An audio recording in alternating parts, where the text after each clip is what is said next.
Welcome back to the Deep Dive. Today we're tackling something that's got everyone buzzing, generative AI. It feels like we hear about it everywhere, but we're going beyond the hype to give you practical advice on how this tech can actually transform your business. It really is incredible what's happening in this space, and Yeah. the pace of innovation is mind-blowing. But I think the key is to not get swept up in all the excitement and really focus on what generative AI can do for your specific business. Yeah, it's easy to get caught up in the shiny new object syndrome, but at the end of the day, it's about results, right? How can this technology help us achieve our business goals? And that's exactly what we're going to unpack today. Exactly. It's about finding those practical applications that can move the needle for your business, whether that's, streamlining operations, boosting creativity, or even, creating entirely new revenue streams. I love how you put that. It's about finding the right tool for the job. But before we even start digging into those specific applications, we need to do a little bit of groundwork. Absolutely. We need to start with a clear understanding of your business needs and goals. It's like building a house. You wouldn't start construction without a blueprint, right? That's a great analogy. So let's talk about that blueprint. What are some of the key questions that businesses should be asking themselves before they even consider diving into the world of generative AI? Well, the first question is all about understanding your strengths. What are your company's core competencies? What makes you unique in the marketplace? I think this is so important because Yeah. it helps you focus your efforts. You don't want to try to be everything to everyone. You want to double down on what you're already good at and find ways to use AI to amplify those strengths. Right on. Now, once you've identified your strengths, let's flip the script and talk about your weaknesses. What are those pain points that keep you up at night? Are there processes that are slow, inefficient, or just plain frustrating? I think everyone can relate to that. Mhm. Every business has those areas where they know they could be doing better. Maybe it's customer service, maybe it's inventory management, or maybe it's just keeping up with the sheer volume of data that's coming in. Yeah, those are all great examples. And once you have a handle on those pain points, you can start to think about how generative AI might help you overcome those challenges. It's about turning those weaknesses into opportunities. Okay, so we've talked about strengths and weaknesses. What's the third question we need to ask ourselves? This one's all about the future. Where do you want your business to be in the next 1, 3, 5 years? What are those big, hairy, audacious goals that you're striving for? This is where we start to dream big. It's about painting a picture of what success looks like and then figuring out how generative AI can help us get there. Love it. It's about using AI as a catalyst for growth and innovation, not just as a way to automate a few tasks. Okay, so let's recap. We've got our three key questions. What are our strengths? What are our weaknesses? And where do we want to be in the future? Once we have a clear understanding of those three things, we can start to explore how generative AI might fit into the picture. Exactly. And that's where things start to get really exciting because generative AI isn't just one thing, it's a whole toolkit of capabilities that can be applied in countless ways. I love that analogy of a toolkit. Yeah. It makes it feel much more accessible and less intimidating. So what are some of the tools in this generative AI toolkit? What can this technology actually do? Well, we can break it down into four main categories: content generation, data analysis, creative design, and automation. Okay, let's start with content generation. This seems to be where a lot of the early buzz is focused. What are some of the practical applications of generative AI for content creation? The possibilities are really pretty mind-blowing. Imagine being able to generate high-quality marketing, copy product descriptions, blog posts, even scripts like this one in a fraction of the time it takes to do it manually. That sounds like a dream come true for any content creator who's ever struggled with writer's block or just felt overwhelmed by the sheer volume of content they need to produce. Exactly. And it's not just about speed and efficiency. Generative AI can also help you create more targeted and personalized content. Imagine being able to generate hundreds of variations of an ad, each one tailored to a specific audience segment. That level of personalization can make a huge difference in terms of engagement and conversion rates. That's incredible. So it's not just about replacing human writers, it's about augmenting their capabilities and giving them superpowers. Absolutely. And the best part is that the technology is only getting better. As AI models become more sophisticated and trained on more data, the quality of the output is only going to increase. It's really an exciting time to be in the content creation space. Okay, so we've talked about content generation. What about data analysis? How can generative AI help us make sense of the mountains of data that we're all swimming in? Data is the new gold, but it's only valuable if you can extract insights from it. And that's where generative AI comes in. It's like having a team of superpowered data analysts working 24/7 to uncover hidden patterns, trends, and anomalies that humans might miss. So instead of just drowning in data, we can actually start to use it to make smarter decisions. Exactly. Imagine a financial institution using generative AI to detect fraudulent transactions in real time, or a retailer using it to predict customer churn and proactively intervene. The possibilities are endless. This is starting to feel like something out of a sci-fi movie, but it's actually happening right now. It is, and it's only going to get more powerful and more pervasive in the years to come. Okay, so we've covered content generation and data analysis. What about creative design? I'm curious how AI can be applied to something that seems so inherently human. That's a question I get a lot. And it's true that creativity has always been seen as something uniquely human. But generative AI is challenging that assumption. It's showing us that machines can be creative too, in ways that we never thought possible. So how does that actually work? How can an AI generate something truly creative? Well, it starts with data. AI models are trained on massive data sets of images, text, music, you name it. And they learn to identify patterns and relationships within that data. Then they can use that knowledge to generate new creative outputs, whether it's a painting, a piece of music, or even a 3D model. So it's like the AI is learning from the masters, Mm. absorbing all of human creativity, Mhm. and then using that knowledge to create something new and original. Exactly. And the results can be pretty amazing. I've seen AI-generated artwork that's indistinguishable from human-created art. I've heard AI-composed music that's both beautiful and moving. And I've seen AI-designed products that are both functional and aesthetically pleasing. It really is mind-blowing to think about the potential here. Okay, so we've talked about content generation, data analysis, and creative design. That leads us with automation. This one seems like the most straightforward application of AI, but I'm sure there are some nuances we should discuss. Absolutely. Automation is all about using AI to take over those repetitive, mundane tasks that are sucking up your team's time and energy. Think about things like data entry, scheduling appointments, sending out email reminders. All of those tasks can be automated with AI freeing up your team to focus on more strategic and creative work. I think this is where a lot of businesses will see the most immediate ROI from generative AI. It's about taking those low-value tasks off their plates and giving them back time to focus on the things that really matter. Exactly. And it's not just about saving time, it's also about improving accuracy and consistency.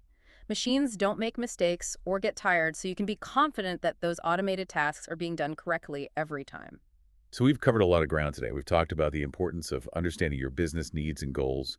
We've explored the 4 key capabilities of generative AI: content generation, data analysis, creative design, and automation. And we've just scratched the surface of the incredible potential that this technology has to offer. It's an exciting time to be in business, and I can't wait to see how generative AI continues to evolve and transform the way we work. I'm with you on that. And with that, I think we're ready to move on to the next phase of our deep dive, but we'll save that for next time. So we've explored this amazing toolkit of generative AI, and I think we can all agree the potential is huge. But now let's get down to brass tacks. Yeah. Does it actually make business sense? That's the million-dollar question, right? And it's one that every business leader needs to be asking themselves. Exactly. It's easy to get caught up in the hype. But at the end of the day, we need to be able to justify the investment. We need to be able to show return on investment, ROI. And ROI with generative AI can be a little bit tricky to measure because it's not always about immediate cost savings. Sometimes it's about things like increased efficiency, improved customer satisfaction, or even reduced risk. Okay, so it's a more holistic view of ROI. It's not just about the bottom line. Right. It's about understanding the long-term impact that AI can have on your business. So where do we even begin? How do we start to calculate the potential ROI of a generative AI project? Well, I think it starts with those pain points we discussed earlier. Mhm. What are those areas where your business is struggling? Where are you losing time, money, or efficiency? Okay, so let's say our customer support team is completely overwhelmed with inquiries. They're spending hours answering the same questions over and over again. Customers are getting frustrated, wait times are increasing, and it's costing us money. That's a perfect example. So how could generative AI help in that situation? Well, you could implement an AI-powered chatbot that can handle those routine inquiries automatically. Customers get instant answers, your support team is freed up to focus on more complex issues, and everybody wins. I can see how that would have a positive impact on both the customer experience and the bottom line. But how do we actually quantify that in terms of ROI? Well, you could start by looking at metrics like customer satisfaction scores, resolution times, and support costs. If you can show that the chatbot is leading to happier customers, faster resolutions, and lower costs, then you've got a pretty strong case for ROI. Right. But there are costs involved in implementing an AI solution too, right? Absolutely. There are upfront costs like the technology itself, the development time, and potentially even training costs for your team. So how do we weigh those costs against the potential benefits? How do we know if it's really worth the investment? It's about looking at the big picture and considering both the short-term and long-term impact. Hmm. In the short term, you might see some cost savings from automating certain tasks. But in the long term, you might see even bigger benefits from things like increased customer loyalty, improved brand reputation, and even new revenue No, opportunities. it's about thinking beyond just the immediate cost savings and looking at the strategic value that AI can bring to the business. Exactly. And that can be a little bit harder to quantify, but it's just as important. Okay, so let's shift gears a bit and talk about risks. Every investment comes with risks, and generative AI is no exception. What are some of the potential pitfalls that businesses need to be aware of? Well, one of the biggest risks is data availability. AI models are only as good as the data they're trained on. So if you don't have enough data or if your data is biased or inaccurate, your AI system might not perform as well as you expect. That makes sense. Garbage in, garbage out, as they say. What else? Technical feasibility is another important consideration. Do you have the technical infrastructure and expertise in-house to implement and manage an AI solution? Or will you need to partner with a third-party vendor? And those partnerships can add to the overall cost and complexity of the project. They can. So it's important to carefully assess your technical capabilities and be realistic about what you can handle internally. And of course, we can't forget about the legal and ethical implications of AI. There are a lot of concerns around data privacy, bias, and accountability. You're absolutely right. And those are all things that businesses need to be thinking about very carefully before they implement any kind of AI solution. It sounds like there's a lot to consider, but it's also clear that the potential rewards are huge. They are. And I think that's what makes this such an exciting and challenging time to be in business. So how do we balance those potential rewards against the potential risks? How do we make sure that we're making smart, strategic decisions about AI? That's where a solid business case comes in. So we've talked about the potential of generative AI, we've talked about the importance of calculating ROI, and we've talked about the risks. But let's be honest, how do we get the C-suite on board? How do we convince those at the top that this isn't just another tech fad, that it's a real game changer? It all boils down to building a rock-solid business case. It's like taking all that amazing potential, all that data, all those possibilities, and weaving them into a narrative that speaks directly to what leadership cares about. Okay, I'm all ears. What are the ingredients of this magic business case potion? What do we absolutely need to include to get that buy-in? First things first, you've got to start with a problem statement that's so clear, so concise, that anyone who reads it instantly gets it. Don't bury the lead. Make it crystal clear what business pain point this AI solution is going to tackle. So for example, if we're a company struggling to keep up with customer demands, we could say something like, our current customer service model is simply not scalable. We're facing longer wait times, decreased customer satisfaction, and ultimately, it's hurting our bottom line. Spot on. You've laid out the problem and you've connected it to what matters most, the bottom line. Now it's time to introduce the hero of our story. Enter generative AI. But how do we present it in a way that's both exciting and credible? This is where you detail your AI solution. You want to describe it clearly, explain how it works, what technologies are involved, and most importantly, how it directly tackles that pain point you just highlighted. So sticking with our customer service example, we might propose something like, by implementing an AI-powered chatbot, we can automate responses to frequently asked questions, provide 247 support, and free up our human agents to focus on more complex issues. Bingo. You've connected the solution directly to the problem. Now it's time to hit them with the numbers. Show them the impact this is going to have. Ah, the sweet sound of ROI. But how do we make it concrete, make it something they can really grasp? This is where you bring in those hard numbers, those projections, those quantifiable benefits. Have you done a pilot project? Share those early wins. Show them the potential for cost savings, increased efficiency, maybe even new revenue streams. Paint a picture of what success looks like. Those are the kinds of numbers that speak volumes. But we also have to address the elephant in the room, right? What about the risks? You absolutely cannot ignore the risks. In fact, addressing them head on is going to build trust and credibility.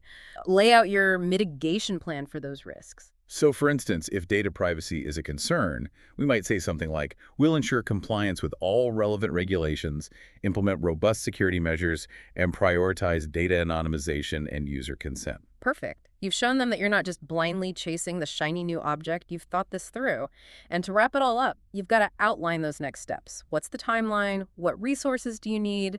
And here's a golden nugget: propose a pilot project. A pilot project is a great way to test the waters before diving in head first. It allows you to gather data, demonstrate value, and build momentum for a larger rollout. Exactly. It shows that you're serious, that you've thought this through, and you're ready to take action. It's about moving from the theoretical to the practical. This has been such an insightful deep dive. We've explored the incredible possibilities of generative AI, the importance of ROI, and the need for careful risk assessment. But ultimately, it's about building that compelling business case, that story that will get your leadership team as excited about this technology as we are. And remember, this is just the starting point. Generative AI is constantly evolving, new applications are emerging all the time, and the possibilities are truly endless. So to our listeners, I'd say this: don't be afraid to experiment. Start small. Find that one area where generative AI can make a real impact on your business and see where it takes you. The future is here, and it's powered by AI. And as always, thanks for joining us on the deep dive. Until next time, keep exploring, keep innovating, and keep pushing the boundaries of what's possible.